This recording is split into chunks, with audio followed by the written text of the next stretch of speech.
बस इधर वाला खोलो।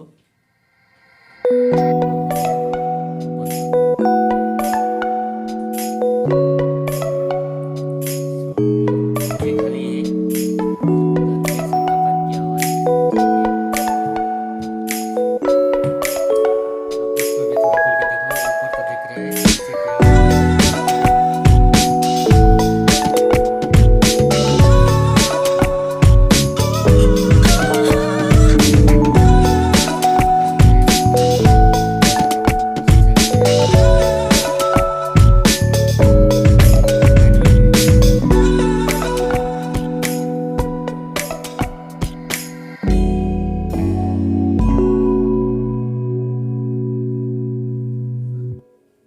अब खोलते रहो।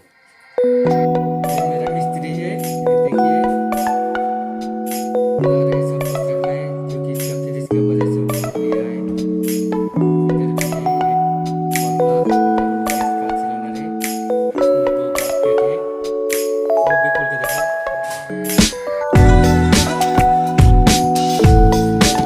ये देखिए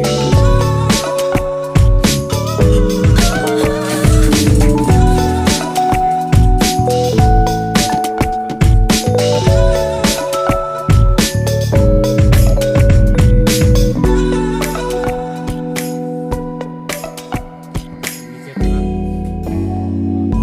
नील कब्जा लगा हुआ है। अंदर ठीक है, बंद कर दो उसको।